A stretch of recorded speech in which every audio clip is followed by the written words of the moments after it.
두려움이 찾아오는 밤이 있다. 그날은 그런 밤이었다. 전라도 깊은 산속, 달빛조차 스며들지 못하는 어둠 속에서 한 여자가 창밖을 응시하고 있었다. 그녀의 까만 눈동자에는 예감이라는 그림자가 어른거렸다. 27살 비구니 선혜. 삭발한 머리 위로 빗방울이 떨어지는 소리가 그녀의 심장 박동과 묘하게 일치했다. 오늘 밤 무언가 일어날 것이다. 선혜의 내면은 평온한 수행자의 표면과 달리 깊은 바다처럼 출렁였다. 누구도 알아채지 못했지만 그녀는 남들보다 예민하게 세상의 신호를 읽었다. 선의 스님은 누가 봐도 비군이었지만 그 승복 아래에는 열정과 고통을 모두 아는 선혜라는 한 사람의 여자가 살고 있었다. 스님, 큰일 났습니다.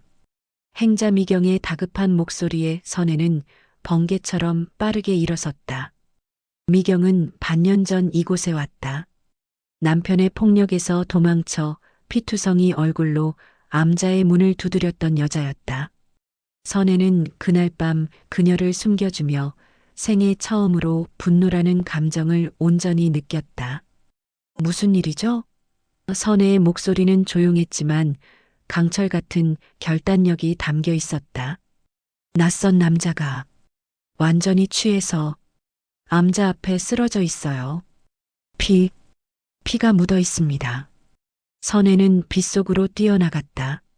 암자 입구에는 정말로 한 남자가 피투성이 얼굴로 쓰러져 있었다. 빗물과 섞인 붉은 피가 땅을 물들이고 있었다. 다른 스님들은 거리를 두고 서 있었지만 선혜는 망설임 없이 그에게 다가갔다. 그를 안으로 데려오세요. 빨리. 3명의 행자가 그를 부축해 암자 안으로 옮겼다. 선혜는 과거 응급처치를 배운 적이 있었다. 상처를 살펴본 그녀는 깊은 숨을 내쉬었다. 다행히 생명에는 지장 없어 보입니다.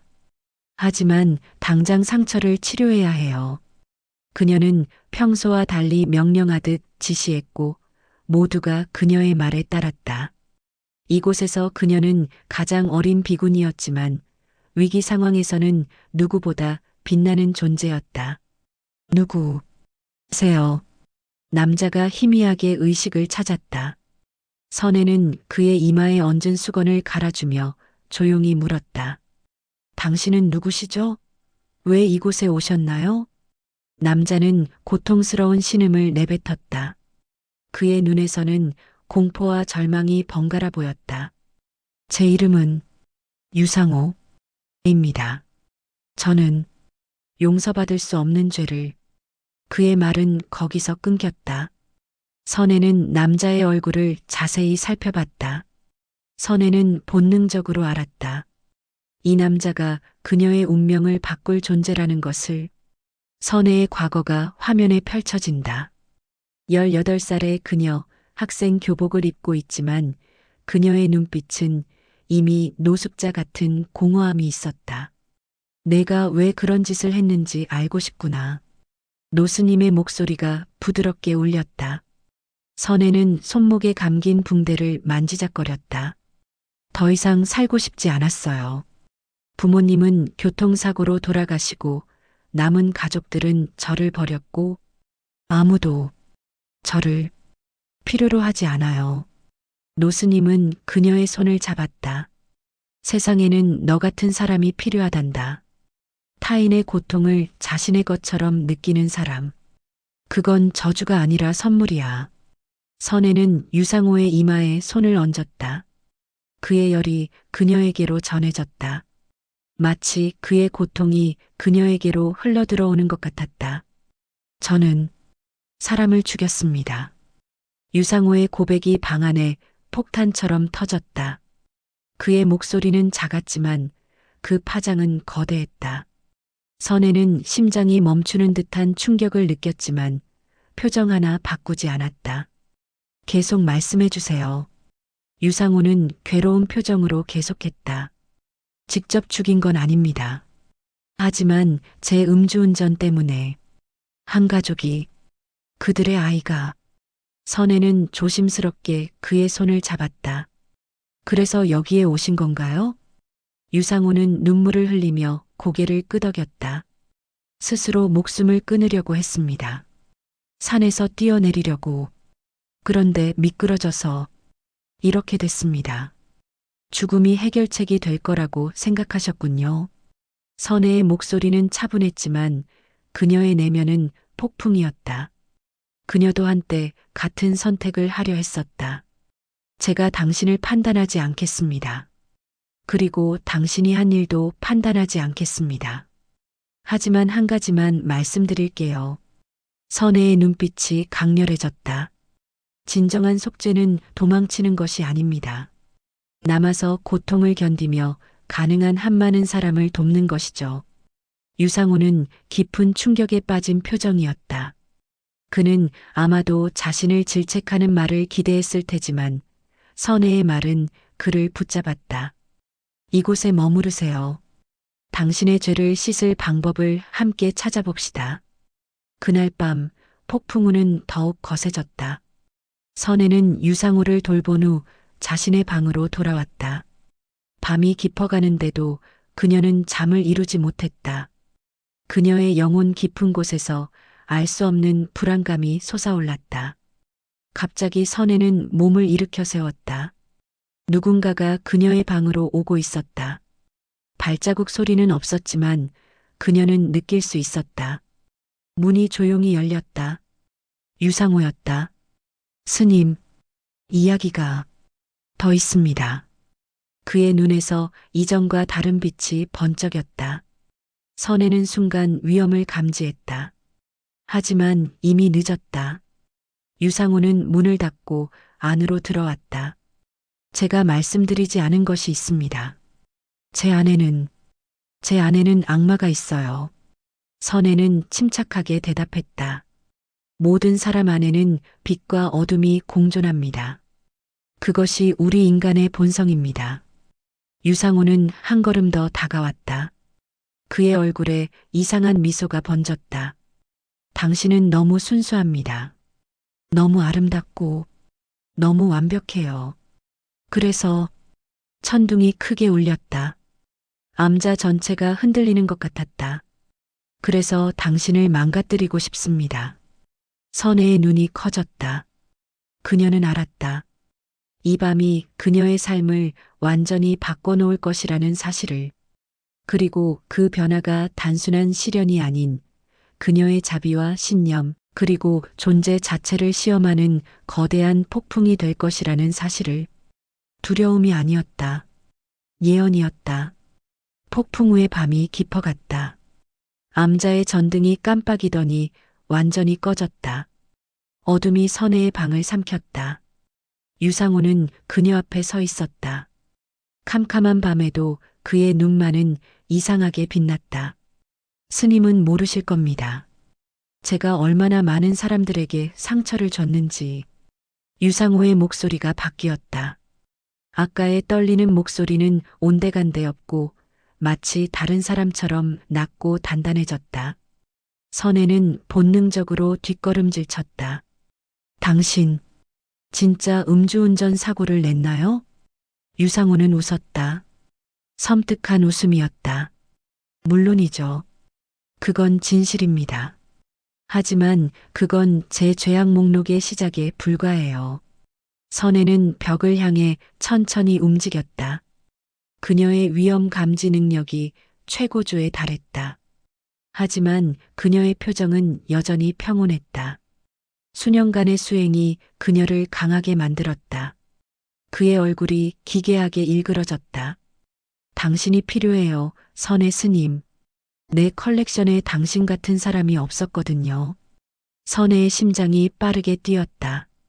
그러나 그녀의 목소리는 여전히 안정적이었다. 어떤 컬렉션인가요? 순수함의 컬렉션이죠. 내가 망가뜨린 영혼들의 컬렉션. 유상호가 갑자기 다가왔다. 그의 손에 무언가가 번쩍였다. 작은 주머니 칼이었다. 스님처럼 완벽한 사람은 처음이에요. 다른 여자들은 이미 어느 정도 상처가 있었죠. 하지만 당신은 다르잖아요. 당신은 완벽해요. 선혜는 눈을 감았다 뜨며 깊게 숨을 들이마셨다. 그녀는 알았다. 이것이 시험이라는 것을, 그리고 이 순간을 위해 그녀가 수행해 왔다는 것을. 모든 사람은 이미 완벽합니다. 유상호 씨. 당신도 마찬가지예요. 거짓말 마. 유상호가 소리쳤다. 내가 왜 이런 짓을 하는지 알아요? 어렸을 때 엄마가 나를 버렸어요. 완벽한 불교 신자였던 엄마가. 그래서 나는 모든 완벽한 여자들에게 복수하는 거예요. 천둥이 다시 울렸다. 선혜는 자신이 처한 상황이 얼마나 위험한지 명확히 알았다. 이 남자는 단순한 범죄자가 아니라 연쇄 범죄자였다.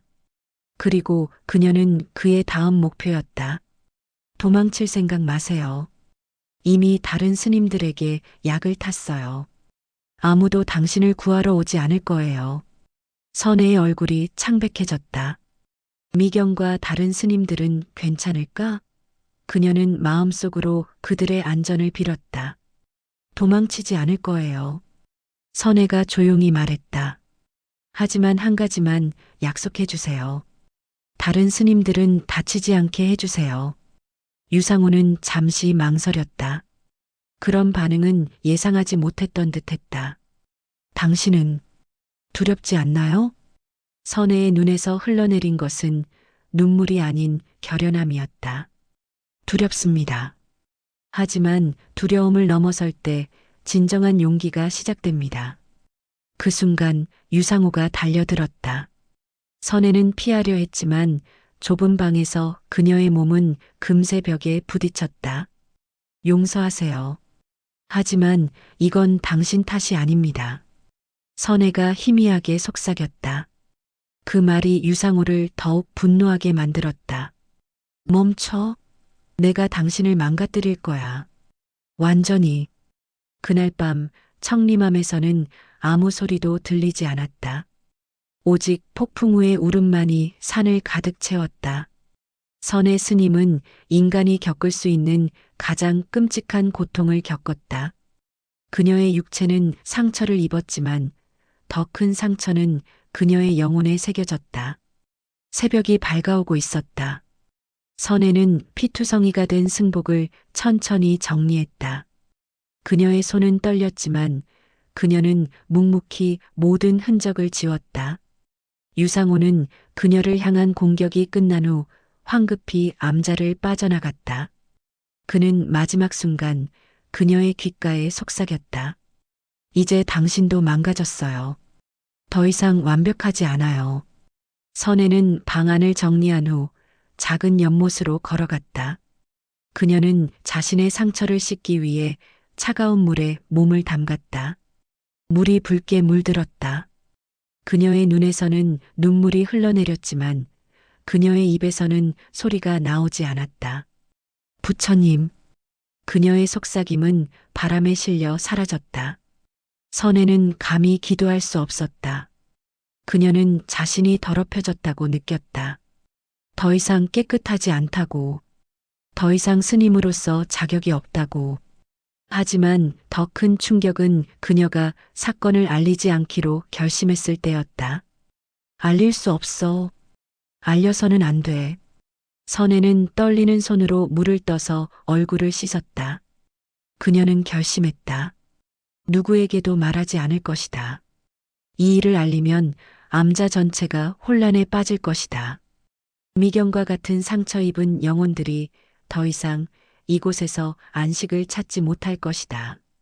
그리고 무엇보다 그녀는 두려웠다. 판단의 시선, 동정의 눈길, 그리고 자신이 느끼는 수치심이 온 세상에 드러날까봐. 스님, 괜찮으세요? 미경의 목소리가 들렸다. 선혜는 급하게 자신의 얼굴과 손을 닦았다. 다행히 미경은 그녀를 직접 보지 못했다. 네, 괜찮아요. 그저 아침 수행을 하고 있었어요. 선혜의 목소리는 평소와 같았지만 그녀의 영혼은 이미 부서진 뒤였다. 어젯밤 손님은 떠났나요? 미경의 질문에 선혜는 깊은 숨을 들이마셨다. 네, 떠났어요. 그날부터 선혜 스님의 삶은 두 개로 나뉘었다. 겉으로는 평온한 수행자의 모습이었지만 내면에서는 끝없는 고통과 혼란의 소용돌이가 그녀를 덮쳤다. 그녀는 매일 밤 악몽에 시달렸다. 그의 목소리가 계속해서 그녀를 찾아왔다. 하지만 선혜는 묵묵히 자신의 일상을 이어갔다. 여전히 법문을 전했고 여전히 상처 입은 사람들을 위로했다. 선혜는 자신의 상처를 통해 타인의 상처를 더 선명하게 보게 되었다. 매일 밤 선혜는 자신을 괴롭히는 질문과 씨름했다. 그녀가 잘못한 것인가? 그녀가 유상호를 암자에 들이지 말았어야 했나? 혹은 그녀가 더 강하게 저항했어야 했나? 그리고 무엇보다 그녀는 이 일을 누군가에게 말해야 하는가? 그렇게 한 달이 지났다. 선혜의 내면의 혼란은 점점 더 깊어졌지만 그녀는 여전히 침묵을 지켰다. 그러던 어느 날 아침 선혜는 갑자기 심한 메스꺼움을 느꼈다. 그녀는 화장실로 달려가 구토를 했다.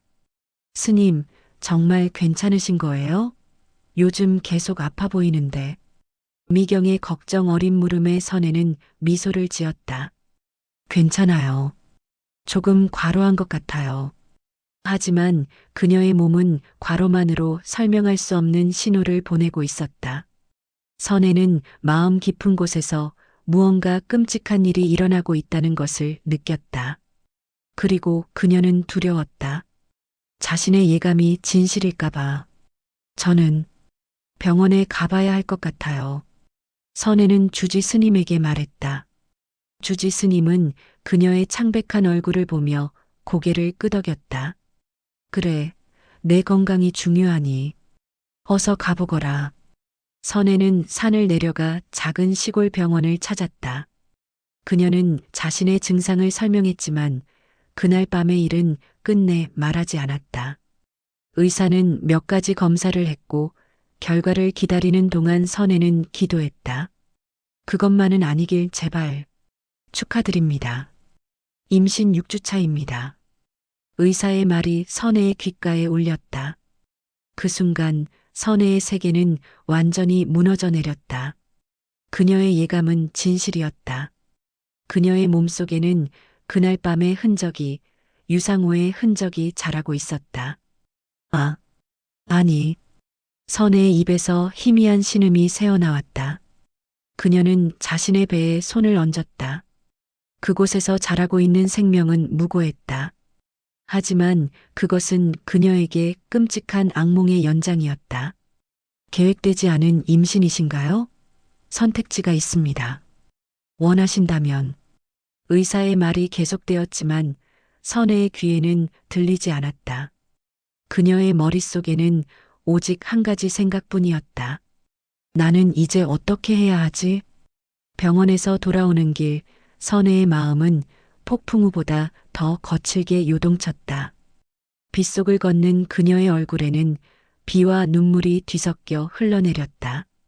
그녀의 손은 무의식적으로 배를 감쌌다. 그곳에는 새로운 생명이 자라고 있었다. 원치 않았던 방식으로, 원치 않았던 시간에, 원치 않았던 사람과 맺어진 인연. 하지만 부처님의 가르침에 따르면 그건 역시 인연이었다. 어떻게 해야 하지? 선혜는 숲속 작은 정자에 앉았다. 암자로 돌아갈 용기가 나지 않았다. 그녀는 손에 든 초음파 사진을 바라보았다. 아직 아무것도 보이지 않았지만 그 종이 한 장이 그녀의 인생을 완전히 바꿔놓을 것이다. 선혜야, 넌 계율을 지키며 살아야 해. 선혜의 어린 시절, 그녀를 불교의 길로 이끌어준 노스님의 목소리가 떠올랐다. 사람을 죽이지 말라, 도둑질하지 말라, 음행하지 말라, 거짓말하지 말라, 술 마시지 말라. 그 5가지 계율은 그녀 삶의 뼈대였다. 음행하지 말라. 선혜는 쓴웃음을 지었다. 그녀는 계율을 어긴 적이 없었다. 그런데 지금 그녀는 계율을 어긴 결과를 안고 있었다. 강요된 결과였지만 비가 더 거세게 내리기 시작했다. 하지만 선혜는 움직이지 않았다. 그녀의 내면에서는 더 큰 폭풍이 일고 있었다. 이 아이를 지울 수 있을까? 그 생각이 스치자마자 선혜는 자신의 입을 막았다. 살생하지 말라. 모든 생명은 소중하다.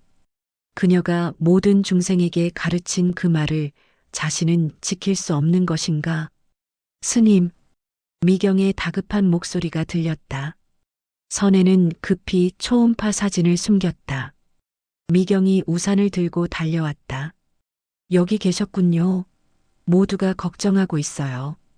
병원은 어떠셨어요? 선혜는 미소를 지었다.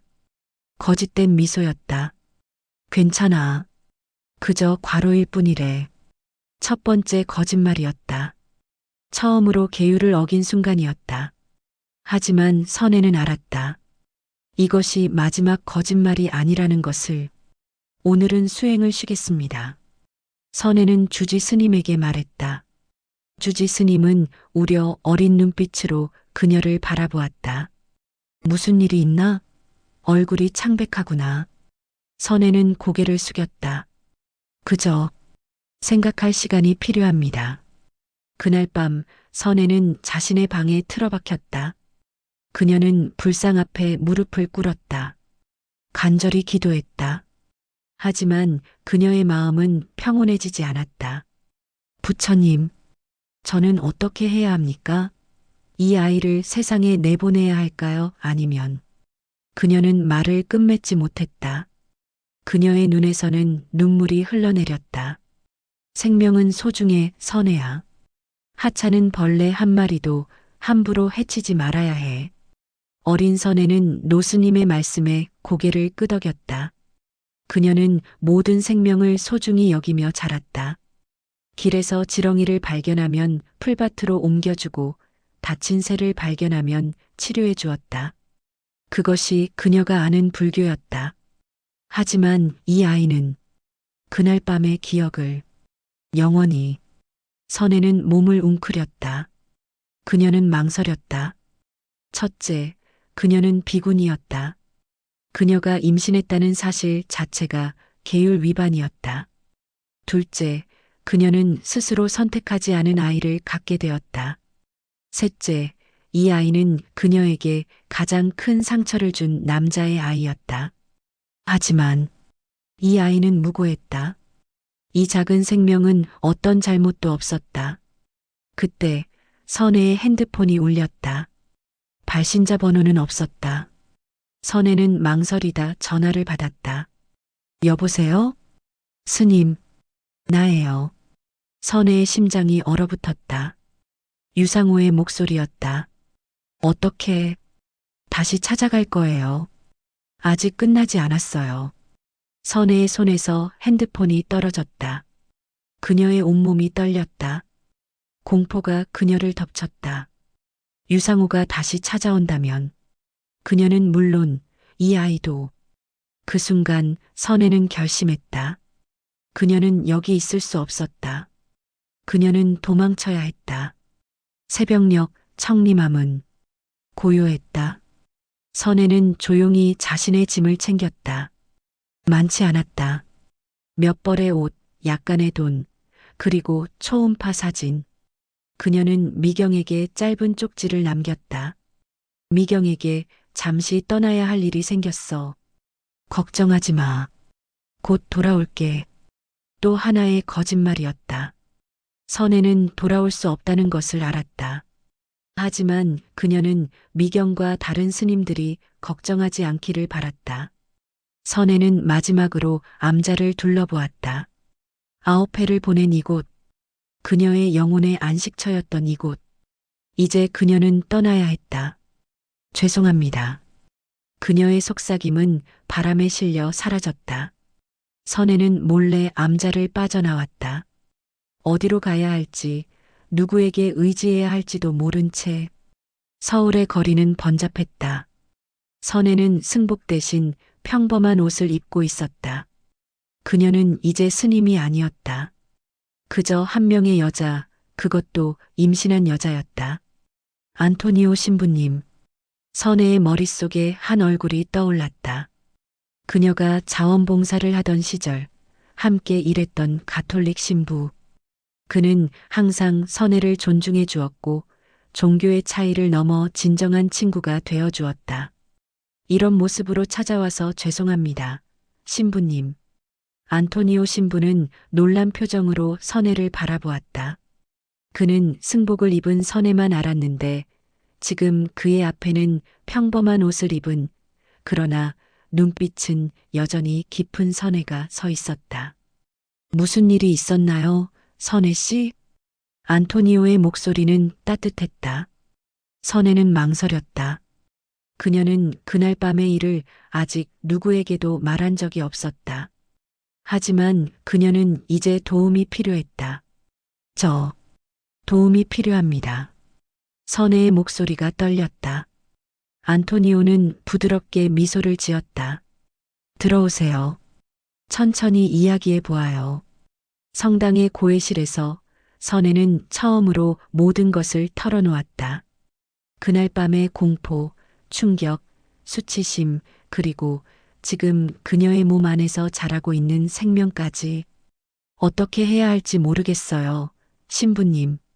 저는 이 아이를. 선혜는 말을 끝맺지 못했다. 안토니오는 깊은 숨을 내쉬었다. 선혜 씨, 당신이 경험한 일에 깊은 위로의 말씀을 드립니다. 당신의 고통을 이해합니다. 그의 목소리는 진심이 담겨 있었다. 그리고 당신이 내린 어떤 결정도 존중할 것입니다. 하지만 안토니오는 선혜의 눈을 똑바로 바라보았다. 그 아이는 무고합니다. 그 아이에게는 아무런 잘못도 없어요. 선혜의 눈에서 눈물이 흘러내렸다. 그녀도 알고 있었다. 그녀의 불교적 신념도 같은 말을 하고 있었다. 하지만 저는 어떻게 해야 할지 모르겠어요. 스님으로서의 제 삶은 끝났어요. 이제 저는 누구인가요? 이 아이는 어떻게 키워야 할까요? 그리고 그 사람이 다시 나타난다면. 선혜의 목소리가 떨렸다. 안토니오는 그녀의 손을 부드럽게 잡았다. 당신은 혼자가 아닙니다. 제가 도울 수 있는 방법을 찾겠습니다. 태아의 상태는 정상입니다. 산부인과 의사의 말에 선혜는 안도의 한숨을 내쉬었다. 안토니오 신부의 소개로 그녀는 가톨릭 병원에서 진료를 받게 되었다. 그곳에서는 아무도 그녀의 과거에 대해 묻지 않았다. 스트레스를 많이 받으셨군요. 임신 초기에는 특히 조심하셔야 합니다. 의사는 부드럽게 미소를 지었다. 선혜는 고개를 끄덕였다. 그녀는 이제 조금씩 현실을 받아들이고 있었다. 그녀는 임신했다. 그리고 이 아이를 지킬 것이다. 여기서 지내셔도 좋습니다. 출산 전까지. 안토니오 신부의 주선으로 선혜는 작은 수녀원의 게스트하우스에 머물게 되었다. 그곳은 조용했고 무엇보다 안전했다. 유상호는 그녀를 이곳에서 찾지 못할 것이다. 감사합니다, 로즈 수녀님. 수녀원을 관리하는 로즈 수녀는 따뜻하게 선혜를 맞이했다. 그녀는 선혜의 사정을 알고 있었지만 결코 판단하지 않았다. 우리는 서로 다른 종교를 믿지만 우리 모두는 같은 하늘 아래 있어요. 당신의 고통을 나누고 싶습니다. 선혜는 로즈 수녀의 말에 깊은 위로를 받았다. 그녀는 처음으로 희망을 느꼈다. 아마도 그녀는 이곳에서 새로운 시작을 할 수 있을지도 모른다. 밤이 깊어갔다. 선혜는 창문을 통해 별이 빛나는 하늘을 바라보았다. 그녀는 자신의 배에 손을 얹었다. 안녕, 작은 생명아.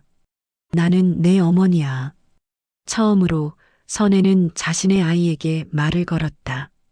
그녀의 목소리에는 더 이상 두려움이나 혼란이 없었다. 그저 깊은 결의와 사랑이 있었다. 우리가 어떻게 만나게 되었는지는 중요하지 않아. 중요한 건 이제부터 우리가 함께 걸어갈 길이야. 선혜의 눈에서 눈물이 흘러내렸다. 하지만 이번에는 슬픔의 눈물이 아니었다. 그것은 결단의 눈물이었다. 엄마가 너를 지켜줄게. 어떤 일이 있어도.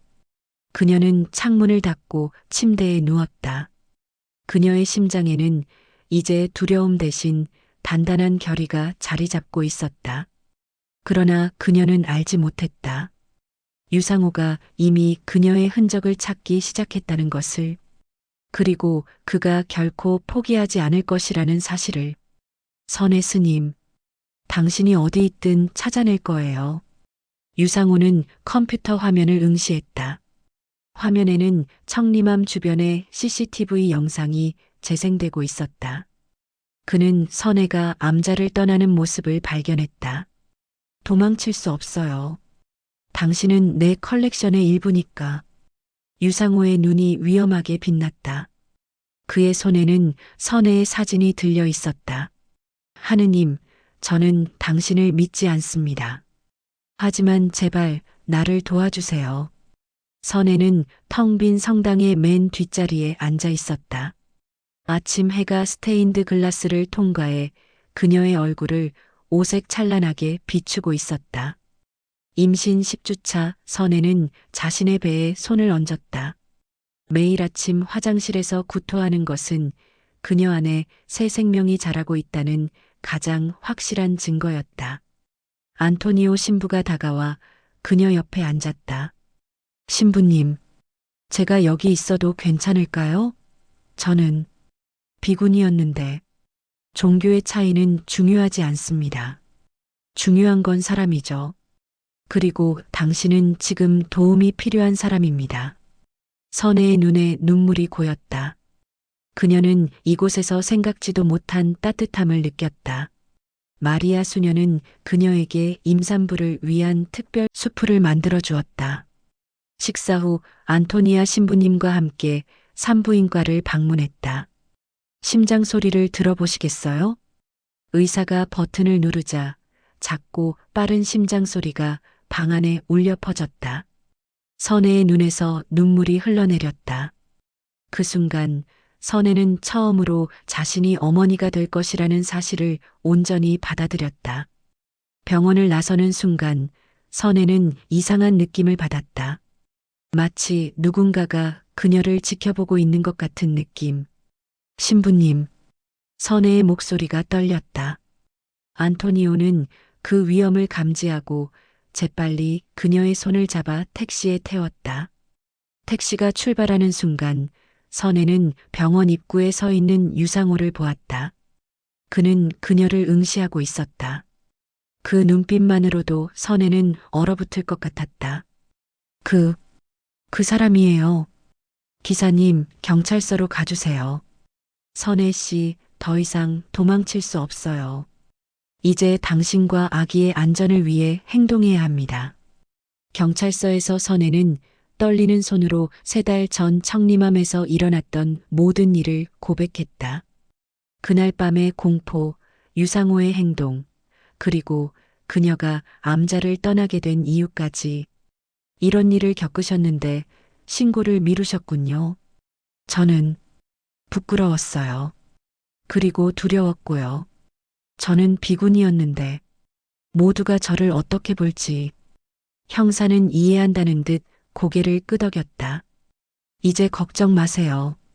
우리가 당신을 보호할 것입니다. 선혜 스님. 미경이 달려와 선혜를 껴안았다. 안토니오 신부의 주선으로 미경은 선혜를 찾을 수 있었다.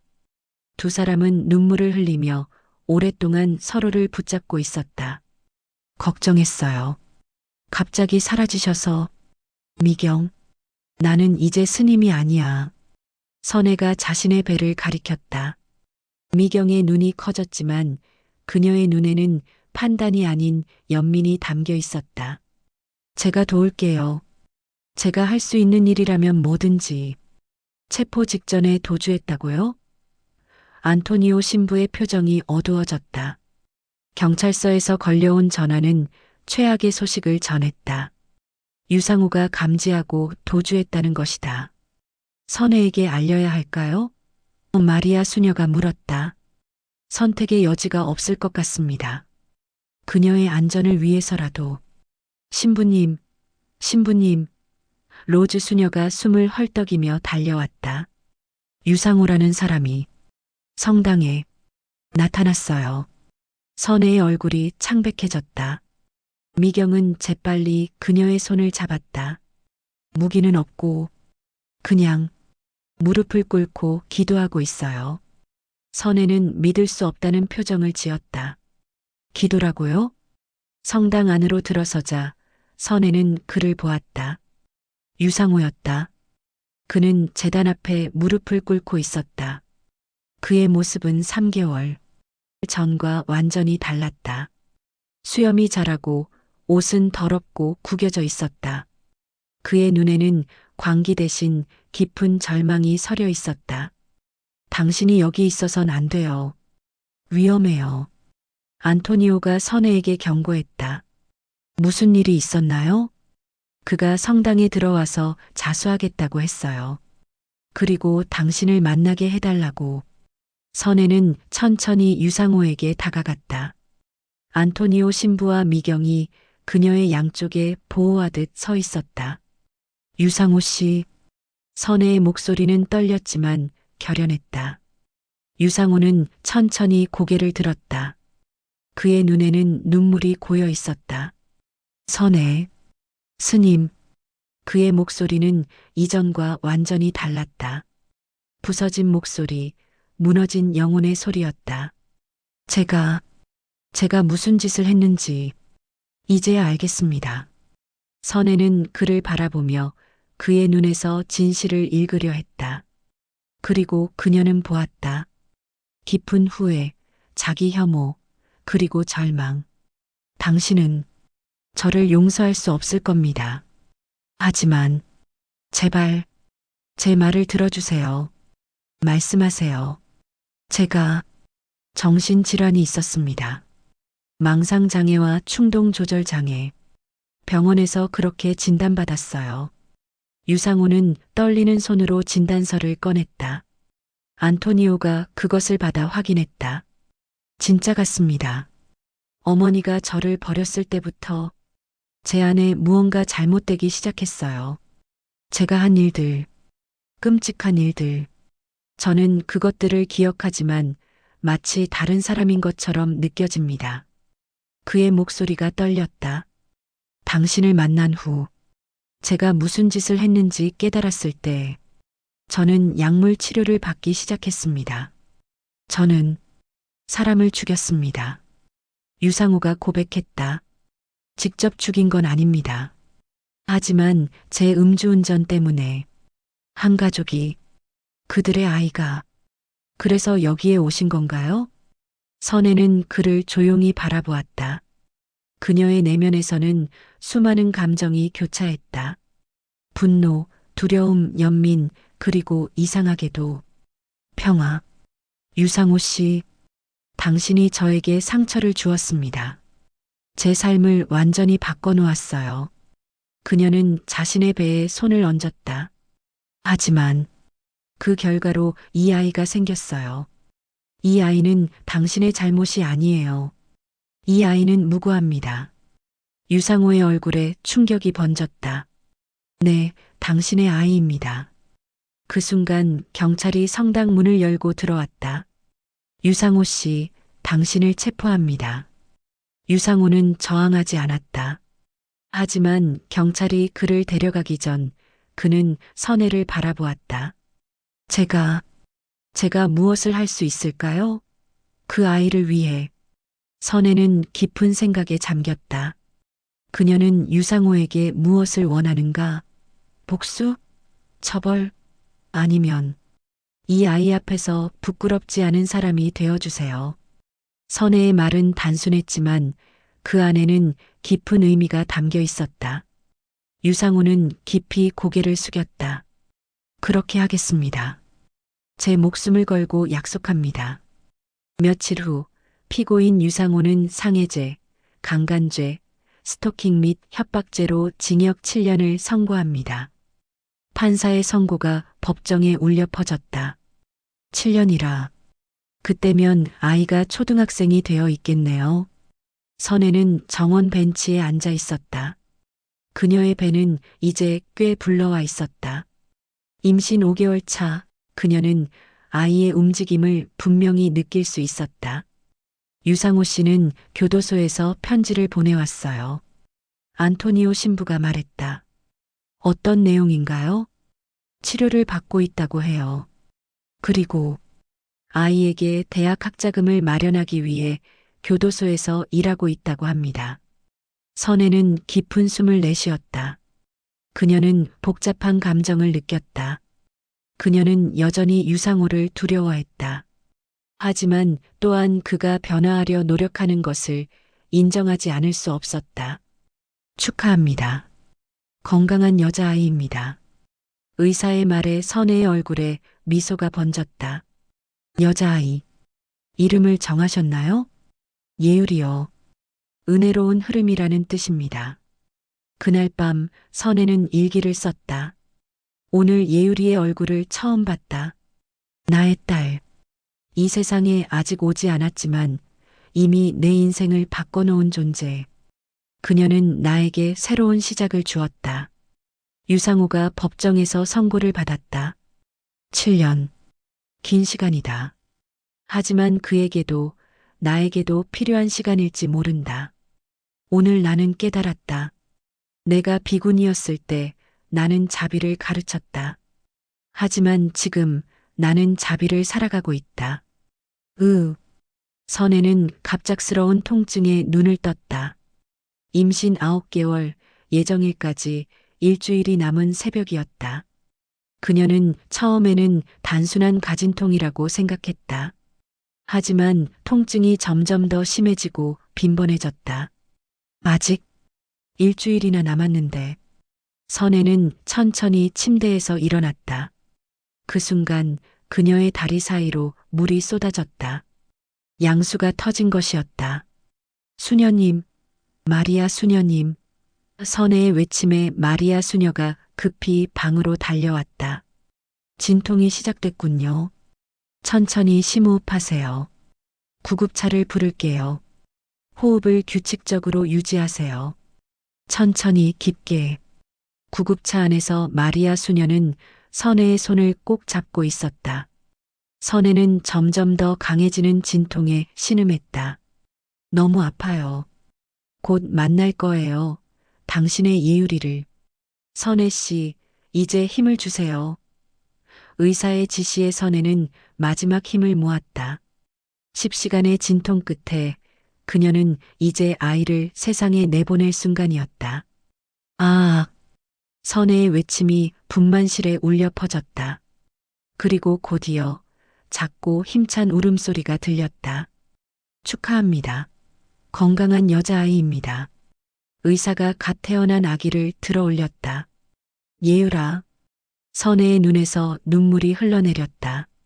그녀는 지친 얼굴이었지만 그 눈빛은 이전에 없었던 빛으로 빛나고 있었다. 그것은 어머니의 빛이었다. 그녀는 정말 완벽해요. 안토니오 신부가 병실을 방문해 감탄했다.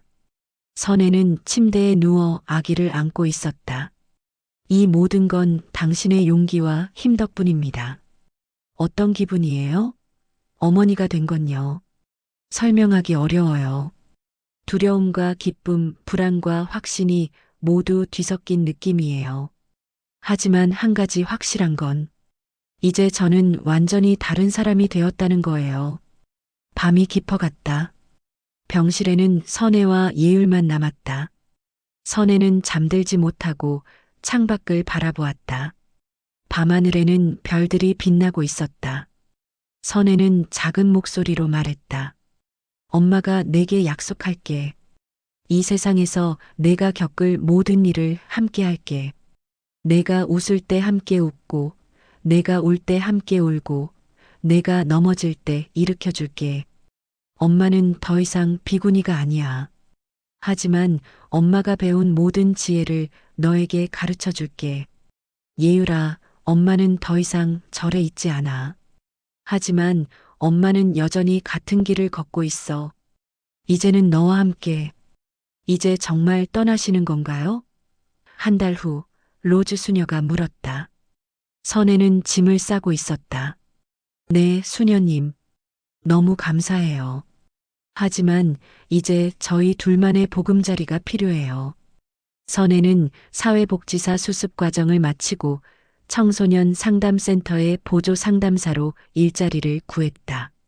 선혜는 작은 원룸 아파트의 문을 열었다. 소박하지만 깨끗하고 밝은 공간이었다. 창문으로는 작은 공원이 보였다. 많이 넓진 않지만 우리 둘에겐 충분해. 오늘은 그녀의 첫 출근 날이었다. 예율은 센터 내 직원 아이들을 위한 어린이집에 맡겨졌다. 여기가 당신의 상담실입니다. 아직은 보조 역할이지만 곧 단독 상담도 맡게 될 거예요. 작은 방이었지만 선혜에게는 무한한 가능성의 공간으로 보였다. 벽에는 청소년 상담사 선혜라는 이름표가 붙어 있었다. 퇴근 후 선혜는 어린이집에서 예율을 데려왔다. 예율아, 이건 부처님이야. 집에 돌아와 선혜는 작은 불단 앞에 예율을 앉혔다. 비록 그녀는 더 이상 비구니는 아니었지만 불교의 가르침은 여전히 그녀 삶의 중심이었다. 부처님은 우리에게 자비와 지혜를 가르쳐 주셨어. 그리고 엄마는 그것을 너에게 전해줄 거야. 예율은 불상을 호기심 어린 눈으로 바라보았다. 그녀의 작은 손이 불상을 향해 뻗어나갔다. 선혜는 미소를 지었다. 그래, 만져봐도 돼. 부처님은 우리 모두 안에 있으니까. 예율이가 태어난 지 이제 2년이 지났다. 세월은 빠르게 흘러갔다. 엄마. 예율이는 눈을 비비며 자리에서 일어났다. 오늘은 어린이집 가는 날이야. 그리고 엄마는 중요한 일이 있는 날이지. 선혜는 이제 완전한 사회복지사가 되었다. 그녀는 청소년 상담에서 두각을 나타냈고 오늘은 그녀가 처음으로 맡게 된 프로젝트의 발표 날이었다. 채원이도 있어? 예율이는 어린이집의 친구 채원이를 물었다. 물론이지. 채원이도 있을 거야. 엄마, 오늘 기도할까? 예율이의 질문에 선혜는 놀랐다. 그녀는 아이에게 종교를 강요하지 않았지만 가끔 함께 명상하고 불경을 읽어주었다. 그래, 함께 기도하자. 두 모녀는 작은 식탁 앞에서 손을 모았다. 오랜만에 미경을 만났다. 그녀는 이제 26, 여전히 청림함에서 수행하고 있었지만 주지 스님의 허락을 받아 일주일에 3번은 도시로 나와 공부했다. 언니, 한 가지 알려줄 게 있어. 유상호 씨가 교도소에서 모범수로 인정받았대. 형이 감소될 가능성이 있다고 해. 선혜는 순간 굳어졌다. 유상호의 이름은 여전히 그녀에게 복잡한 감정을 불러일으켰다. 그가 어떻게 지내고 있대? 알코올 중독 치료 프로그램에 참여하고 있고 다른 재소자들을 위한 자원봉사도 한다고 해. 그리고 교도소에서 불교 모임에 참여하고 있대. 선혜는 놀랐다. 불교 모임이라고? 미경은 고개를 끄덕였다. 그리고 그가 언니에게 보낸 편지가 있어. 주지 스님이 전해달라고 하셨어. 선혜는 편지를 받아 천천히 열었다. 유상호는 진심으로 변화하려 노력하고 있었다. 그는 치료를 받고 있으며 아이에게 대학 학자금을 마련하기 위해 교도소에서 일하고 있다고 했다. 당신이 그날 저에게 했던 말, 이 아이 앞에서 부끄럽지 않은 사람이 되어달라는 말이 제 마음에 깊이 새겨져 있습니다. 선혜는 깊은 숨을 내쉬었다. 그녀는 복잡한 감정을 느꼈다. 그녀는 여전히 유상호를 두려워했다. 하지만 또한 그가 변화하려 노력하는 것을 인정하지 않을 수 없었다. 그날 밤 선혜는 유상호에게 답장을 썼다. 예율이의 근황과 자신의 생각을 솔직하게 전했다. 당신이 더 나은 사람이 되기 위해 노력하고 있다니 다행입니다. 예율이의 아버지로서 그녀가 언젠가 알게 될 당신이 정직하고 선한 사람이기를 바랍니다. 요즘 주지 스님께서 자주 언니 이야기를 하세요. 언니가 세상에서 불법을 실천하고 있다고 하시면서요. 미경이 말했다. 선혜는 놀랐다. 정말 그렇게 말씀하셨어? 언니는 절 밖에서도 부처님의 가르침을 실천하고 있다고 하셨어요. 그게 진정한 불교라고요. 선혜의 눈에 눈물이 고였다. 그녀는 항상 자신이 비구니의 길을 버렸다는 죄책감을 가지고 있었다. 하지만 주지 스님의 말씀은 그녀에게 큰 위안이 되었다. 예유라, 첫 등교 준비됐어? 선혜의 목소리에는 자랑스러움이 묻어났다. 오늘은 예유리의 초등학교 입학식?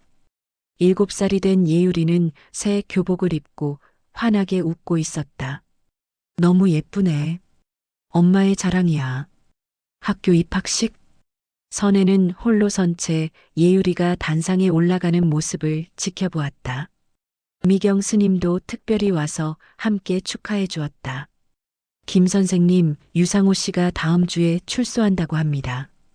복지관 관장의 말에 선혜의 손이 멈췄다. 5년 전 유상호는 모범수로 감형되었고 이제 그 시간이 다 되었다. 그가 출소 후 아이를 만나고 싶어 한다고요. 선혜는 깊은 숨을 내쉬었다. 예유리에게 이야기할 시간이 필요해요. 저녁 거실. 예유라, 내 아버지에 대해 이야기하려고 해. 예유리의 눈이 커졌다. 그녀는 아버지에 대해 물어본 적이 있었지만 선혜는 항상 나중으로 미뤘었다. 내 아버지는 몇 년 동안 멀리 있었어. 하지만 이제 돌아오셨고 너를 만나고 싶어 하셔. 만나보고 싶어요. 공원. 선혜와 예유리는 공원 벤치에 앉아 있었다. 유상우가 걸어왔다. 그는 7년 전과 달라져 있었다. 더 마르고 차분해 보였다. 안녕하세요. 유상우는 선혜를 바라보았다. 안녕하세요, 유상우 씨. 오랜만이네요. 이 아이가. 네, 예율이에요. 예율아, 인사드리렴. 안녕하세요. 예율이가 수줍게 인사했다. 유상우는 무릎을 꿇고 눈높이를 맞추었다. 만나서 정말 반가워. 아저씨가 제 아빠예요? 그래, 예율아. 하지만 내가 아버지 역할을 제대로 하지 못했어. 용서해 줄 수 있을까? 엄마가 말했어요. 용서는 나 자신을 위한 것이라고. 화가 나면 내 마음이 아프대요. 유상우와 선혜는 놀란 표정을 지었다. 7살 소녀의 입에서 나온 깊은 지혜였다. 용서할게요. 하지만 시간이 필요해요. 유상우는 작은 나무 불상을 선물로 건넸다. 내가 교도소에서 직접 만들었어.